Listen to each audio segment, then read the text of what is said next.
అందరికీ నమస్కారం అండి. తెలుగు కథల వేదికకు స్వాగతం. ఈరోజు ప్రముఖ రచయిత్రి వలివేటి నాగచంద్రావతి గారు రచించిన విజయం అనే హార్ట్ టచింగ్ స్టోరీని విందామండి. ఇక కథలోకి వెళితే, నా పేరు రాజవంశీ. నా తండ్రి మిలియనీరు. ఆయనకి ఎన్నో బిజినెస్లున్నాయి. బ్యాంక్ అకౌంట్లో కోట్ల కొద్దీ రూపాయలు మూలుగుతున్నాయి.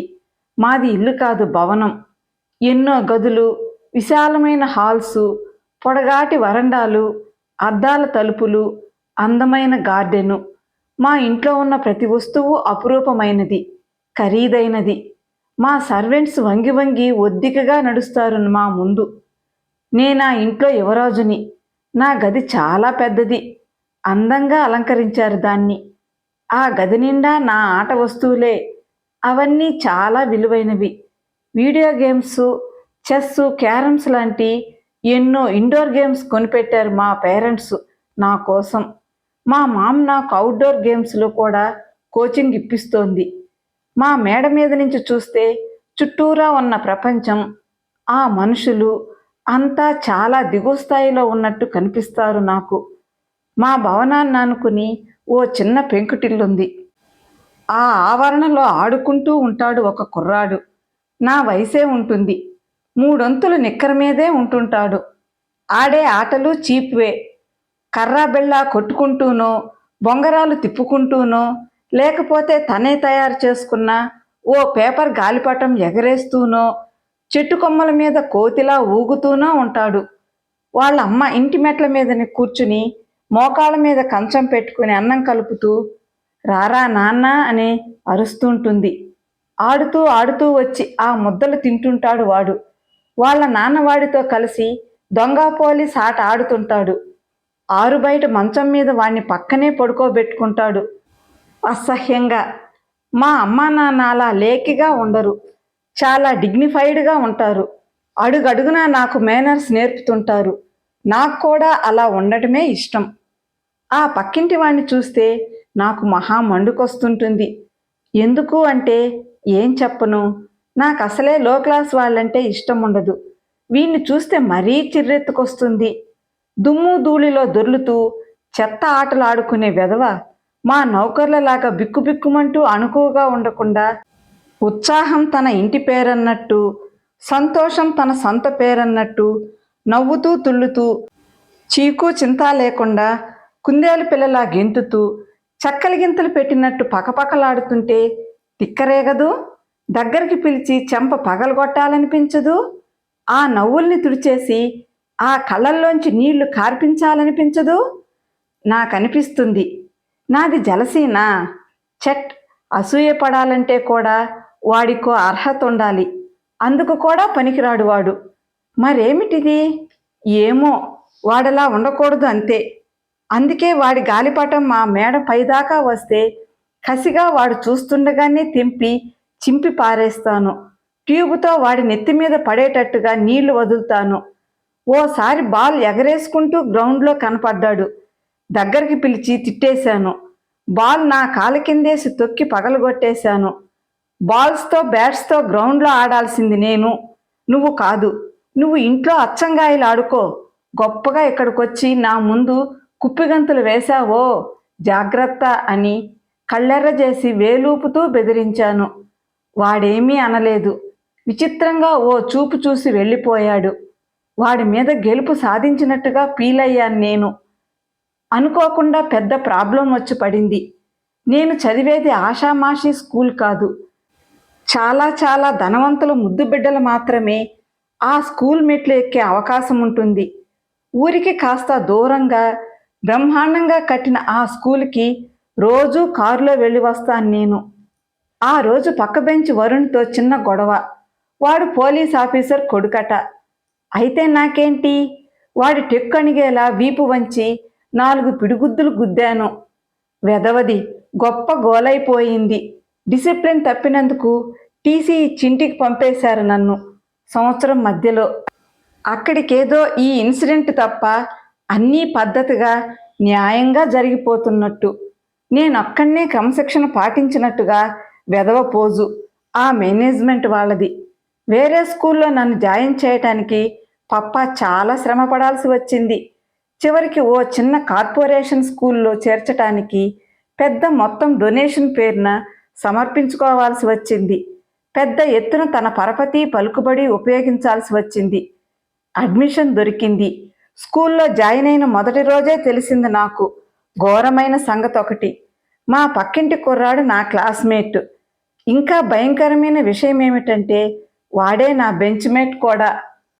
దేవుడికి కాస్త తెక్కేమో, లేకపోతే వాడి నీడ కూడా సహించలేనే. అలాంటి ఎనిమి పక్కకి నన్ను తోసి తమాషా చూస్తాడా? దారుణం. పైగా పుండి మీద కారం చల్లినట్టు వాణ్ణి గురించి టీచరు పొగడ్తలొకటి. ఇతను రాంబాబు, క్లాస్ ఫస్టు, చాలా మంచివాడు, అందరితోనూ స్నేహంగా ఉంటాడు అని కితాబు. ఏడవలేకపోయాడు. చేతకాని వాళ్లే మంచితనం ముసుగులో దూరి కూర్చునేది. టీచర్ అటు వెళ్ళగానే ఇటు వాడికి వార్నింగ్ ఇచ్చేశాను. రాంబాబువా నువ్వు? క్లాస్ ఫస్ట్ అంటగా? ఇక నుంచి అది మర్చిపో. నేనొచ్చాను. ఎవరైనా సరే నా వెనకాలే ఉండాలి, గుర్తుంచుకో అన్నాను సాధికారంగా.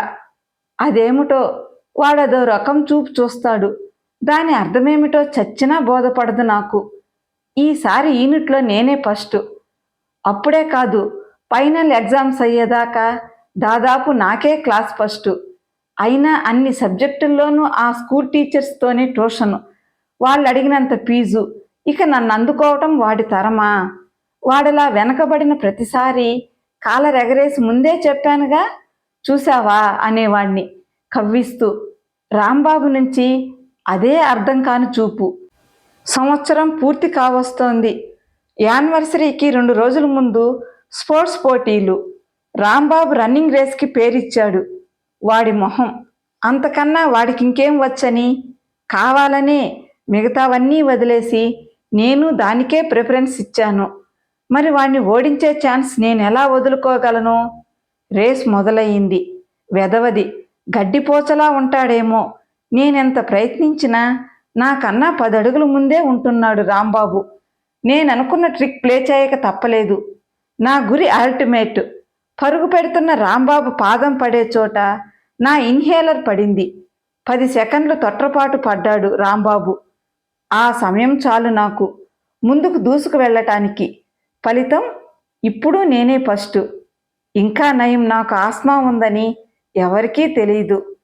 యానివర్సరీ రోజు స్టేజ్ మీద చీఫ్ గెస్ట్ చేతుల మీదుగా ఫస్ట్ ప్రైజ్ అందుకుంటూ 2వ వరుసలో కూర్చున్న రాంబాబు వంక విజయ గర్వంతో చూశాను.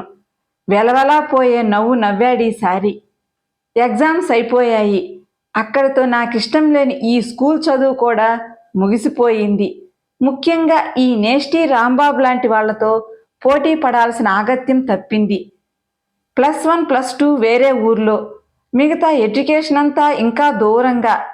సామాన్యులకు అందని ప్రముఖ యూనివర్సిటీలో, హాస్టల్లోనూ, కాలేజీలోనూ అందరూ నా లెవెల్కి తగిన వాళ్లే. అంతా రిచ్ ఫ్యామిలీల నుంచి వచ్చిన వాళ్లే. రాంబాబు, సోంబాబు లాంటి పిపీలకాల నీడ కూడా పడదక్కడ. బిజినెస్ మేనేజ్మెంట్ పూర్తి చేశాక ఇంటికి వచ్చాయి అన్నారు పప్ప. అవును, వారసుణ్ణి కదా, యువరాజుగా అభిషేకించే సమయం. నాకు ఉద్యోగం చేసే అవసరమేమిటి? మేమే 10 మందికి నౌకరులు ఇయ్యగలం. పప్ప ఇల్లంతా రీమోడలింగ్ చేయించారు. వైభవంగానే కాదు, చాలా మోడ్రన్గా ఉందిప్పుడు. వచ్చిన మర్నాడు ఉదయాన్నే మేడ మీద అలవాటుగా ఎక్సర్సైజ్ చేసుకుంటూ యథాలాపంగా కిందకి పక్కింటి వైపు చూశాను.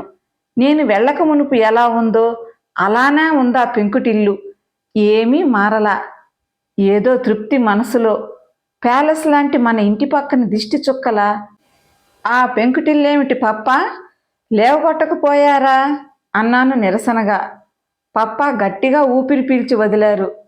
నాన్న అంత గట్టిగా శ్వాస పీల్చి వదిలారు అంటే అది సాధ్యం కాని పని అని చెప్పకనే చెప్పటం.